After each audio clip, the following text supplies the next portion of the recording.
quatrième. C'est donc parti pour le nouveau chapitre et on va apprendre à additionner et soustraire des fractions. Mais avant ça, il y a quelqu'un qui avait un petit mot pour vous.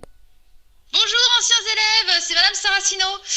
Ouais, je sais que cette année c'est difficile, hein, votre prof de mathématiques est pas très bon, hein, je comprends. Vous êtes formidable, il est pas formidable, vous avez pas trop le choix. Mais quoi qu'il arrive, les fractions c'est fantastique, donc il faut vous motiver. Eh ben merci Stéphanie. Donc commencer avec la partie 1 dans laquelle on va faire des rappels. Alors le premier rappel, c'est la notion de nombre rationnel. Ce qu'on peut voir, c'est qu'il y a la racine du mot ratio, et donc ratio, c'est vraiment une division ou une fraction. Donc un nombre rationnel, c'est un nombre qui peut s'écrire sous forme de ratio, c'est-à-dire sous forme de fraction. Par exemple, 2,5. 2,5, est-ce que c'est un nombre rationnel? C'est-à-dire, est-ce qu'on peut l'écrire sous la forme d'une fraction?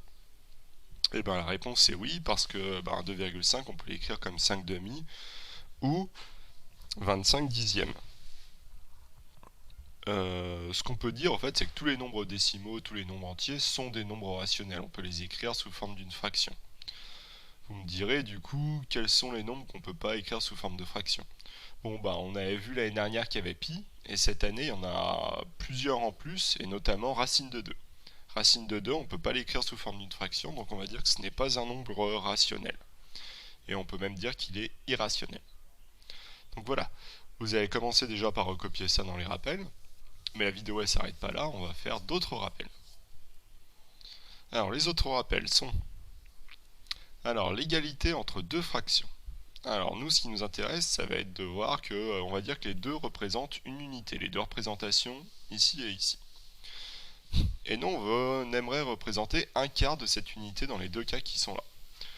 Donc dans le premier grand carré, un quart, en fait je colorie un quart du grand carré.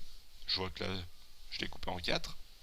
Et donc je vois que j'en ai colorié combien en tout des petits carrés? J'en ai colorié 5 par 5, c'est-à-dire 25 j'en ai colorié en tout. Vous pouvez les recompter. Et en tout il y en a 10 par 10, c'est-à-dire qu'il y en a 100 des petits carrés là-dedans. Donc j'ai égalité entre la fraction 1 quart et 25 sur 100. Maintenant ici je vais colorier 1 quart. Je vois qu'il y a un petit trait, il y a 4 pardon, on va dire grand carreau. Donc si je veux colorier 1 quart, je m'arrête là.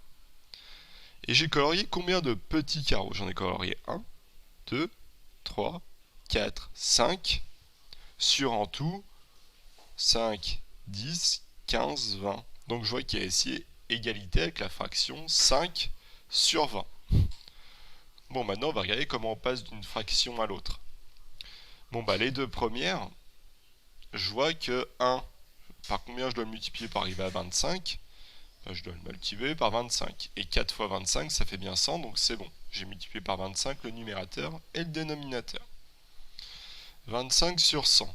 Comment je fais pour passer à 5 sur 20? Et bien ici, j'ai juste à diviser par 5 le numérateur et le dénominateur. Donc petit rappel quand même, le numérateur c'est bien le nombre qui est écrit en haut et le dénominateur le nombre écrit en bas. Et donc voilà la propriété qu'on avait écrite l'année dernière mais qu'on peut réécrire. C'est que deux fractions sont égales si l'on passe de l'une à l'autre en multipliant ou en divisant le numérateur et le dénominateur par un même nombre, et ce nombre, ça ne doit pas être 0. Bon. Pour voir si vous avez bien compris, on va quand même faire d'autres exemples. Par exemple, est-ce qu'un tiers est égal à 2 sixièmes? Eh bien oui, parce que je vois que je peux multiplier le numérateur et le dénominateur par 2. Ça, est-ce que c'est égal à 10 trentièmes? Je vois que oui, parce que je multiplie par 5 le dénominateur et le numérateur. Est-ce que c'est égal à 5 quinzièmes? Oui, parce que je divise par 2 le numérateur et le dénominateur. 42 35e maintenant. Est-ce que c'est égal à 6 cinquièmes? Bon, moi je vois que 42 c'est 6 fois 7, 35 7 fois 5, donc en divisant par 7 le numérateur et le dénominateur, on tombe bien sur 6 cinquièmes.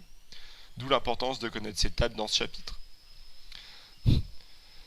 Si on multiplie par 10 le numérateur et le dénominateur, on tombe sur 60 cinquantièmes. Et si on divise encore par 2 les deux, on tombe sur 35 25e. À mes souhaits. Et donc voilà, ce qu'il y a à recopier pour mardi. Bonne journée.